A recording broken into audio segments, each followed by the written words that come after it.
जीत के लिए जुनून चाहिए, आत्मविश्वास रंगों में खूब चाहिए, ये आसमां भी आएगा जमीन पर, बस इरादों में जीत की खूब चाहिए। इसी इरादों के साथ संरक्षण लीड क्वालिटी सर्कल यहाँ उपस्थित सभी लोगों का हार्दिक स्वागत करता है। मैं रोहित कुमार श्रीवास्तव, टीम लीडर। मैं करमजीत सिंह, डेप्यूटी लीडर। मैं पीएम का मेंबर। मैं लोकेश निर्मल सर, मेंबर। आइए जानते हैं हमारी कंपनी के बारे में। हमारी कंपनी का नाम साडा एनर्जी इंडस्ट्री लिमिटेड है। हमारी कंपनी 1973 में स्थापित हुई थी। हमारी कंपनी स्टेट ऑफ हमारी कंपनी छत्तीसगढ़ के रायपुर जिले में स्थापित है। हमारी कंपनी भारत की सबसे बड़ी फेरोलाइज निर्माताओं में से एक है। हमारे उद्देश्य उत्पादन power generation, sponge iron, ferroalloys, iron oxide, distributed wire rod and fibre पिक्स। हमारे डिजाइन एंड वैल्यूज, हमारी पॉलिसी का शासन करना, बातों की सही गुणवत्ता का उत्पादन, खतरों को कम करना, व्यावसायिक स्वास्थ्य सुरक्षा के जोखिमों को कम करना, हम पर्यावरण और स्वच्छता के प्रति प्रतिबद्ध हैं। हमारे प्रोडक्शन कैपेसिटी इस प्रकार है। हमारी टीम का गठन 5 जून 2020 को हुआ था। इस समस्या के समाधान के लिए हमने 16 मीटिंग अटेंड की, जिसमें हमारा 92% का अटेंडेंस था। हम सब सुरक्षा और पर्यावरण के कार्य में संलग्न हैं। Basic study safety control system for forming the coil and wire drawing. हमारे WTM एरिया में इंसिडेंट हुआ और इंसिडेंट इन्वेस्टिगेशन रिपोर्ट के आधार पर मैनेजमेंट ने चिंता जताई और हेड HSC के माध्यम से हमें ये कार्य सौंपा गया। इसके लिए सर्वप्रथम हमने उस एरिया के नियर मिस्ट और सभी इंसिडेंट के लिए करके हमने उस पर विशेष प्रकार से जांच की। इस समस्या के समाधान के लिए हमने वहाँ पे हर एक कर्मचारी से बात की और इसका समाधान निकालने की कोशिश की। हमने पाया WTM एरिया असुरक्षित है। फिर हमने LUC के 10 टूल्स का यूज करते हुए एक माइलस्टोन चार्ट प्लान किया, जो कि इस प्रकार है। WDM प्रोसेस होता क्या है? WDM का पूरा नाम हाइड्रोलिक मिल है। यहाँ पे WH ड्राइविंग को गेज को कम किया जाता है, जिसमें 6 क्वाड्रम लगे रहते हैं, जो कि कंटीन्यूअस प्रोसेस है। वहाँ पर कार्य करने के लिए मैनपावर की आवश्यकता होती है। एक्वायर के लुब्रिकेशन या डाई पाउडर की फीडिंग की जाती है। इस प्रोसेस में क्या समस्या थी? इसे डाइबॉक्स कहते हैं। डाइबॉक्स की फीडिंग के समय, लुब्रिकेशन करते समय डाइबॉक्स को ड्रम के करीब रहता है, जिससे दुर्घटना होने के चांसेस बढ़ जाते हैं। ठीक इसी तरीके से मिल इसके लिए क्लीनिंग भी रनिंग कंडीशन में की जाती है, जो कि खतरनाक प्रोसेस है। इम्पैक्ट ऑफ द प्रॉब्लम, वहाँ काम करने वाला प्रत्येक व्यक्ति अपने आप को असुरक्षित महसूस कर रहा था, जिससे हमारा प्रोडक्शन लॉस हो रहा था और हम अपने सेफ्टी कल्चर को इंप्रूव नहीं कर पा रहे थे। फिर हमने अपना गोल सेट किया और aim zero measure the problem. इस प्रॉब्लम को मेजर करने के लिए हमने फोटो टू प्लस का प्रयोग किया। हम किस प्रकार की समस्या का सामना कर रहे थे? हमारे WDM में इंसिडेंट बढ़ रहे थे। समस्या कहाँ होती थी? समस्या चलती हुई थी पाइपलाइन में। समस्या कब उत्पन्न होती थी? डाई पाउडर की फीडिंग और मिल स्केल की क्लीनिंग के दौरान। इसका जिम्मेदार कौन था? कंडीशन। इसे कैसे हल किया जा सकता था? इसे ब्रेनस्टॉर्मिंग और लीन QC के टेस्ट का उपयोग करके करेंगे। डेटा एनालिसिस, फिर हमने WTM एरिया के सभी इंसिडेंट लास्ट फाइनेंशियल ईयर के सभी इंसिडेंट डेटा को अपने सेफ्टी पिरामिड के द्वारा प्रस्तुत किया, जिसमें हमको 21 ईयर रिपोर्टिंग और 2 फर्स्ट एड केस हमें मिले। इफेक्ट ऑफ यदि कोई घटना वहाँ घटती है तो उसका सीधा असर हमारे प्रोडक्शन पर होता है, जिससे हमारा प्रोडक्शन लॉस हो रहा था। अगर कोई घटना घटती है तो वहाँ प्रत्येक कर्मचारी अपने आप को असुरक्षित महसूस करता है, जिससे हम अपने सेफ्टी तरीके को इंप्रूव नहीं कर पा रहे थे। एनालिसिस ऑफ द प्रॉब्लम, हमने हमारी टीम के द्वारा ब्रेनस्टॉर्मिंग करके वहाँ के सभी पॉसिबल कॉजेस को आइडेंटिफाई किया और डिस्क्रिमिनेशन मेथड के थ्रू हमने कॉज एंड इफेक्ट डायग्राम बनाया, जिसमें हमने 4 मेन कॉज लिए: man, machine, method and workplace. Machine incident increase क्यों हो रहा था? डाई पाउडर का फीडिंग का लोकेशन सही नहीं था। डाई पाउडर का फीडिंग का लोकेशन क्यों सही नहीं था? वो मूविंग कॉइल ड्रम के पास था। इससे आपको क्या समस्या थी? क्योंकि उसमें कोई भी सेफ्टी कंट्रोल सिस्टम अप्लाई नहीं था। वहाँ पे सेफ्टी कंट्रोल सिस्टम क्यों अप्लाई नहीं था? वो एक डिजाइन फॉल्ट था। Root cause verify. Incident increase क्यों हो रहा था? क्योंकि मिल स्केल की क्लीनिंग का प्रोसेस सही नहीं था। मिल स्केल क्लीनिंग का प्रोसेस क्यों सही नहीं था? वो कंटीन्यूअस मूविंग पर मशीन में हो रहा था। कंटीन्यूअस मूविंग मशीन में क्यों हो रहा था? क्योंकि वहाँ पे कोई भी सेफ्टी कंट्रोल सिस्टम अप्लाई नहीं था। वहाँ पे सेफ्टी कंट्रोल सिस्टम क्यों अप्लाई नहीं था? वो एक डिजाइनिंग फॉल्ट था। Root cause verify. इसमें इतने क्यों हो रहे थे? ऑफिस की वजह से, लैक ऑफ स्किल क्यों था? प्रॉपर नॉलेज की वजह से, और नॉलेज क्यों था? इफेक्टिव मैन पावर चेंज हो रही थी इस वजह से। Root cause verify. Method, incident increase क्यों हो रहा था? डाई पाउडर के फीडिंग का मेथड सही नहीं था। या मेथड सही क्यों नहीं था? क्योंकि बाय हैंड मैनुअल किया जा रहा था। हैंड में तो किया जा रहा था। और वहाँ पे कोई भी प्रोविजन नहीं था टूल्स का। Root cause verify. Incident increase क्यों हो रहा था? फीडिंग ऑफ मिल स्केल का मेथड सही नहीं था। या मेथड सही क्यों नहीं था? क्योंकि वही चलते हुए मशीन में किया जा रहा था। Root cause verify. Workplace, incident increase क्यों हो रहा था? वहाँ पे कोई भी व्यक्ति स्पेसिफिक पीपीएस का प्रयोग नहीं कर रहा था। Root cause verify. Incident increase क्यों हो रहा था? इम्प्रॉपर स्टैकिंग ऑफ मटेरियल की वजह से, प्रॉपर स्टैकिंग ऑफ मटेरियल क्यों था? इनसफिशिएंट स्पेस की वजह से। Root cause verify. Proper housekeeping. Root cause verify. इसी तरह से हमारे पास 7 रूट कॉज हमारे निकल गया है कॉज एंड इफेक्ट डायग्राम से। वेरिएशन ऑफ रूट कॉज, हमारी टीम ने रूट कॉज का वेरिएशन किया। शार्प रूट कॉज में से 5 वेरिएंट और 2-3 वेरिएंट रूट कॉज का है। After variation from 5 root cause, हमने देखा हुआ डिटेक्ट 41 कोई सेफ्टी कंट्रोल सिस्टम नहीं था।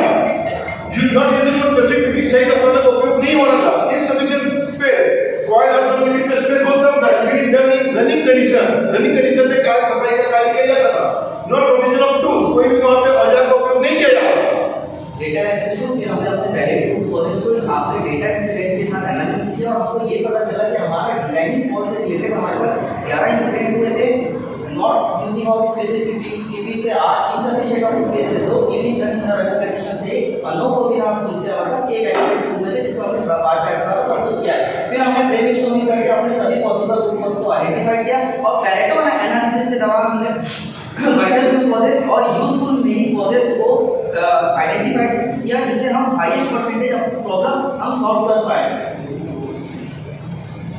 हमने अपना पैरेटो चार्ट बनाया जिसमें हमें ये पता चला कि हमारा डिजाइनिंग फॉल्ट और not using of specific PP ये दोनों हमारा वाइटल रूट कॉजेस है जिसको सॉल्व करने से हमारा 83% का प्रॉब्लम सॉल्व हो जाएगा पर हमने आपसे हमारे 500 रूट कॉज पे काम किया है सजेस्ट में हमने अपने अलग-अलग टीम मेंबर के साथ अलग-अलग सजेशन किया जो कि इस प्रकार है डिजाइनिंग फॉल्ट की हम क्या कर सकते हैं हम उसको सेफ्टी गार्ड का प्रोविजन कर सकते हैं या वहां पर सेफ्टी गार्ड का प्रोविजन कर सकते हैं सेफ्टी गार्ड लगाने से मेंटेनेंस या ऑपरेशन में कोई दिक्कत नहीं आएगी नहीं वहां पर किसी प्रकार की दिक्कत नहीं है हमने उसको वर्कआउट किया होगा जो कि एक रिस्ट्रिक्शन है not using of specific PPC में हम क्या कर सकते हैं हम कुछ क्वालिटी का समय उपयोग कर सकते हैं बिल्कुल वहां पर कुछ क्वालिटी का दस्तावेज उपयोग कर सकते हैं ये भी रिस्ट्रिक्शन है इनसफिशिएंट ऑफ स्पेस हम क्या कर सकते हैं 4 पर स्टैंड को 1 पर स्टैंड में कन्वर्ट कर सकते हैं बिल्कुल कन्वर्ट कर सकते हैं जो कि बहुत बड़ी रिस्ट्रिक्शन है क्लीनिंग करने के रनिंग कंडीशन के हम क्या कर सकते हैं रनिंग कंडीशन में क्लीनिंग करने के हम फूड ऑपरेटर कमेटी स्विच का उपयोग कर सकते हैं जी हां ये वेरी सजेशन है नो प्रोविजन ऑफ टूल्स की हम क्या कर सकते हैं वाइट वाटर फीडिंग के समय हम टूल्स का उपयोग कर सकते हैं बिल्कुल कर सकते हैं जो कि एक रिस्ट्रिक्शन है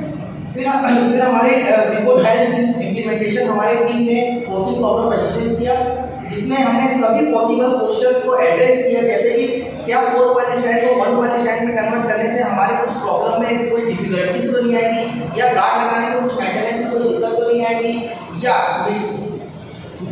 क्लीनिंग के दौरान कोई एक्टिविटी में कोई तकलीफ तो नहीं आएगी क्या ये सब काम करके हमारा रिस्क लेवल कम होगा इन सब क्वेश्चन को हमने लिस्ट आउट किया और हमारे टीम ने ये डिसाइड किया कि हम उस एरिया के प्रत्येक मेंटेनेंस पर्सन कोवर्कर और ऑपरेटर्स को इसके इस बेनिफिट के बारे में समझाएंगे जिसके लिए हमने एक ट्रेनिंग शेड्यूल किया हमारे एलक्यूसी टीम के मेंबर ने अलग-अलग ट्रेनिंग सब्जेक्ट पे किया जैसे कि use of PPE general safety awareness fencing and guarding के ऊपर ये हमारे एलक्यूसी के टीम मेंबर है जो कि यहाँ पे ट्रेनिंग देते हुए इसके पश्चात हमने पीडीसी से करके अप्लाई किया हमने अपना ऑब्जेक्टिव सेट किया to decrease the incident element hazard and reduce safety risk optimize man power providing safe and healthy working condition हमने प्लान किया कि वायर ड्राइविंग स्टैंड में सेफ्टी गार्ड प्रोविजन करेंगे 35 में जो पीपीस परचेज करेंगे 4 वाले स्टैंड को 1 वाले स्टैंड में कन्वर्ट करेंगे ड्राई वाटर फीडिंग के लिए टूल्स का उपयोग करेंगे फिर हमने हमारे डब्ल्यूटीएफ एरिया के सभी मैकेनिकल प्रोसेस टीम के साथ बैठ के जॉब को बांट किया और सबकी रिस्पांसिबिलिटी और टाइम फ्रेम को फिक्स किया फिर हमने प्रोजेक्ट अप्रूवल लिया implementation of plan job design fault हमने वहां डिजाइन चेंज किया और ड्रम और वाइट बॉक्स के बीच में हमने गार्ड का प्रोविजन किया इस प्रकार से स्पेसिफिक एरिया के स्पेसिफिक पीपीस के लिए हमने जो वहां पर दस्ताने उपयोग हो रहा था एक काम लेदर के दस्ताने उपयोग हो रहे थे जिसकी थ्रेडिंग में इतनी ज्यादा प्रॉब्लम थी कि उंगलियां फंसने की चांसेस बढ़ जाता था दुर्घटना छुड़ाना पड़ जाती थी या 2 से 3 दिन ही चलता था इसके पश्चात हमने इस समस्या को लेकर के अलग-अलग दस्ताना निर्माताओं से बात किया और इस समस्या को उनको बताया और उसकी जगह उन्होंने फील्ड प्रोटेक्शन कंसेप्ट में प्रोवाइड किया जिसमें कि डोला थ्रेड का इस्तेमाल किया गया जिसमें रियर साइड में हीट इंसुलेशन का उपयोग किया है जिसके कारण से हमारे एक्सीडेंट की संभावना खत्म हो गई और यह दस्ताना 7 से 10 दिन तक चलने लगा सफिशिएंट स्पेस हमने 4 पर स्टैंड को 1 पर स्टैंड में कन्वर्ट किया जहां जिससे वहां कार्य करने वाले सारे वर्कर को काफी स्पेस मिला और इसे कन्वर्ट करने के लिए प्रोडक्शन में कोई हानि नहीं हुई इस काम को प्रॉपर चेक करने के लिए हमने कुछ पैरामीटर डिसाइड किए जैसे कि इंस्पेक्शन ऑफ सेफ्टी एलर्ट इसको हमने अपने लिस्ट रजिस्टर से मेजर किया और हमने ये पाया कि हमारा रिस्क लेवल काफी कंट्रोल हो गया है analysis of the incident case को हमने occupational health safety performance scale से चेक किया जिसमें हमें अभी तक कोई भी इंसिडेंट हमें नहीं मिले चेकिंग ऑफ पीपीस हमारी टीम समय पर जाकर पीपीस चेक की और ये पता चला कि कोई भी ऑपरेटर पीपीस का सही तरीके से प्रयोग नहीं कर रहे थे जो कि हमारा एक प्रॉब्लम एरिया भी बना था सेफ वर्क प्रैक्टिस 4 वाले स्टैंड को 1 वाले स्टैंड में कन्वर्ट करने पे वो एरिया काफी सेफ हो गया था आफ्टर टाइम इम्प्लीमेंटेशन हमने ये पाया कि वहाँ पे कोई भी वर्कर सही तरीके से पीपीस का प्रयोग नहीं कर रहा था तो हमारी टीम ने ये डिसाइड किया कि हम समय समय पर उसको पीपीस की ट्रेनिंग देंगे और मोटिवेट करेंगे इसके लिए हमने सेफ्टी क्विज कंपटीशन कराया और समय समय पे सेफ्टी ओथ करा के उनको कि उनको मोटिवेट किया हो, ये जिससे हमारा ये प्रॉब्लम एरिया सॉल्व हो गया, टाइप वाटर फीडिंग का और मिनिस्ट्रियल क्लीनिंग का। आफ्टर मॉडिफिकेशन आप देख सकते हैं कि एक लाइन में हमने क्षेत्र में और डाला है database result of the project. Modification के पहले हमारे पास लास्ट ईयर तक के 23 इंसिडेंट रिपोर्ट हुए थे, लेकिन मॉडिफिकेशन के बाद हमारे पास टिल मंथ कोई भी इंसिडेंट रिपोर्ट नहीं था, जिसे आप बार ग्राफ के माध्यम से देख सकते हैं। इसके पश्चात इस मॉडिफिकेशन के बाद हमारे टीम ने डिसाइड किया इस मॉडिफिकेशन पे डब्ल्यूडीएम लगे सभी स्टेट में इसको अप्लाई किया जाए। आफ्टर मॉडिफिकेशन ये हमारे सब जितने भी मशीनें में डाल दिए गए। इसके पश्चात इसके रिव्यू करने के लिए हमारी टीम ने डिसाइड किया कि प्रत्येक महीने में एक चेकलिस्ट के माध्यम से हर एरिया में जा करके चेक करेंगे और जरूरत पड़ने पर इसका इम्प्रूवमेंट भी करेंगे। तो हमारी टीम ने वंस इन अ मंथ अपनी चेकलिस्ट के द्वारा उस एरिया का चेक किया, जो कि चेकलिस्ट आपके सामने अटैच है। हमने जो जैसा माइलस्टोन चार्ट प्लान किया था उसी के अकॉर्डिंग हमने काम किया कि हमारा माइलस्टोन चार्ट एक्चुअल है। बेनिफिट आफ्टर मॉडिफिकेशन हमने हमारे गोल को अचीव किया, हमने अपने इंसिडेंट रेट को कम किया, हमने अपने रिस्क लेवल को कम किया और हमने मैन पावर ऑप्टिमाइज किया और पीपीस कंजप्शन को रिड्यूस किया। इस प्रोजेक्ट में हमको टोटल 12 लाख रुपए का खर्चा आया, जिसमें से 3.50 मॉडिफिकेशन का, 8.50 इंसफिशिएंट ऑफ स्पेस के लिए। Intangible benefit safety control system implementation करने के बाद टोटल हमने जो सेविंग किया 56 लाख की है, जिसमें से हम जो हमारा पहले प्रोडक्शन ऑफ हुआ था 78,000 का, उसको हमने सेविंग किया है। जो बीपीस कंजप्शन बढ़ गया था उसको हमने रिड्यूस किया है। हमने जो फॉरेस्ट स्टैंड में 4 लोग काम करते थे, अब वहाँ पे 2 लोग काम कर रहे हैं, तो हमने यहाँ पे भी अपनी सेविंग की है। इसके साथ साथ इनटैंजिबल बेनिफिट में भी हमारे ऑर्गेनाइजेशन को बहुत बेनिफिट हुआ है। रिस्क फैक्टर कम हुआ है, इंसिडेंट रेट कम हुआ है, मैन पावर ऑप्टिमाइज हुआ है और जो मैन पावर ऑप्टिमाइज हुआ है उसको हमने कहीं अच्छी जगह यूटिलाइजेशन के लिए किया हुआ है। और इसके साथ साथ हमारी क्वालिटी सर्कल की टीम में self confidence, team spirit, knowledge और डिसीजन मेकिंग एबिलिटी डेवलप हुई है। एप्रिसिएशन ऑफ प्रोजेक्ट, इसके लिए हमको हमारी टीम के द्वारा एप्रिसिएशन दिया गया। इस सजेशन को, इस प्रोजेक्ट को हमारे प्लांट लेवल पे इसको सेलेक्ट किया गया। इसके साथ ही CCPC 2021 भिलाई चैप्टर संरक्षण टीम को गोल्ड मेडल से नवाजा गया है, आप देख सकते हैं। इसके साथ ही जनपद पंचायत के माध्यम से इस विशेष कार्य मजदूर के हित में किए गए कार्य के लिए पत्र भी हमें प्रदान किया गया। एक रूल्स एंड टेक्निक यूज है। Our Singh thank to our HOD health safety and environment department, जो भी इसमें डायरेक्ट और इनडायरेक्ट इन्वॉल्व थे, हम उन सबका आभार व्यक्त करते हैं। हमारी आकांक्षा संपूर्ण सुरक्षा। Thank you.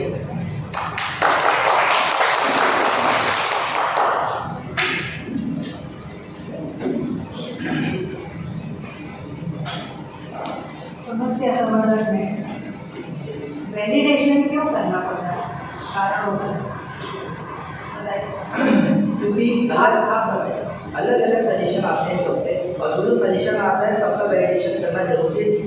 कि जैसे इन्होंने अलग से कुछ सजेशन दिया, वो उस एरिया में फिट हो रहे हैं कि नहीं, सबका फिर हम लोग ग्रुप डिस्कशन करते हैं, उसके बाद फिर उसको वैलिड करते हैं। और आपने वैलिडेशन नहीं किया तो क्या करें? वैलिडेशन नहीं किया तो क्या होगा? वैलिडेशन करना वैलिडेशन नहीं किया तो पता कैसे चले कि वो मतलब वैलिड मतलब वो उस सजेशन के मतलब उस सजेशन वैलिड एक्सेप्ट करते हैं कि नहीं। आप क्या करें? मैम, अगर हम सभी सजेशन को हम एक्सेप्ट करेंगे तो उस सजेशन पर काम करने के लिए हमारा टाइम एक्स्ट्रा खराब होगा, जिसके कारण से हमें हो सकता है कि वो टाइमिंग वैलिडेशन हमें क्यों करना पड़ता है कि जो कारण ही वैलिड नहीं है उसके ऊपर मेहनत करके क्या लाभ? ठीक है, आपने सही कहा कि उसमें समय बचता है।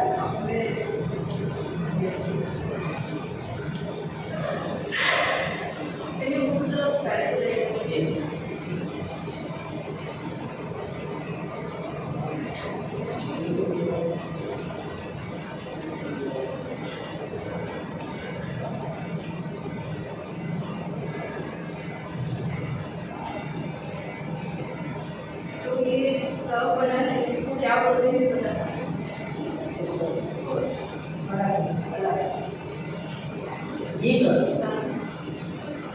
इसका नाम है, तीन नाम है इसके, आपको जो पता है वो बताइए। ये कर्व के नाम सॉरी मैम, ये इधर का वाइटर की होगी तो ये नहीं वो कर्व ये बना कर्व बनाया है ना, आपने पीछे लाइन ड्रा बनाया है। इसको क्या बोलते हैं? कोई बात नहीं, सॉरी। उसको लॉरेंस कर्व के लॉरेंस कर्व अच्छा, क्या नाम है? बिल्कुल मन में शांति रखनी है ना जो आपको आता ही है वही बताने का है जब प्रेजेंटेशन देके सबसे ज़्यादा ज़रूरी है, आप लोग का इतना अच्छा प्रोजेक्ट बनाया है, इतना अच्छा काम किया है, बिल्कुल ठंडे दिल से करिए, क्योंकि हम लोग तो आपका प्रोजेक्ट देखने के लिए ही आए हैं। अच्छा, क्यों बना रहे लॉरेंस का, आपका क्या है? लॉरेंस ये जो पॉइंट है मैम, यहाँ से ये पता चलता है कि हमारा हाईएस्ट परसेंटेज प्रॉब्लम जैसे हमारा राइटर भी पॉजिटिव आया है ये वाले पे कि हम अगर ये दो प्रॉब्लम सॉल्व कर लेंगे तो ऑलरेडी हमारा 83% का प्रॉब्लम पूरे प्रॉब्लम 83% का प्रॉब्लम सॉल्व हो जाएगा। बट सेफ्टी के सिस्टम में हम इसको भी इग्नोर नहीं कर सकते, क्योंकि कहीं ना कहीं इंसिडेंट अगर इस कारण भी हो गया तो वो एक मेजर एक्सीडेंट में कन्वर्ट हो सकता है। तो उसके लिए हम लोग के बाद में एक और पैराडाइम हाँ एनालिसिस करते हैं। यस मेजर क्वेश्चन इधर से आपका सॉल्व है। Yes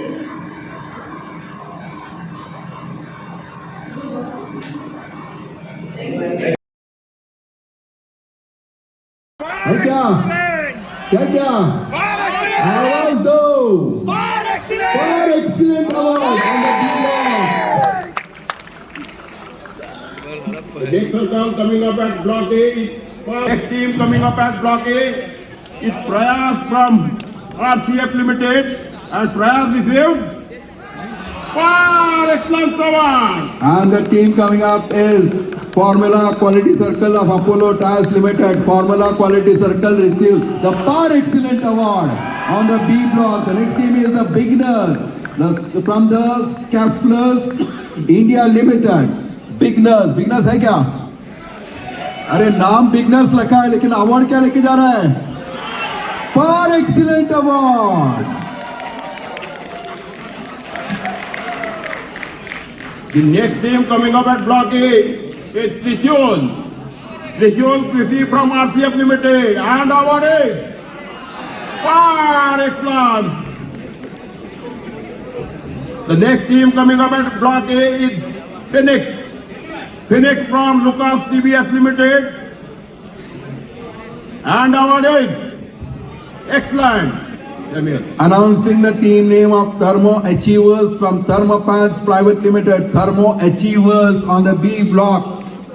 Thermo Achievers receives the Par Excellent Award on the B block. The next team is Prakash QC MOIL Limited, Nagpur. From MOIL Limited,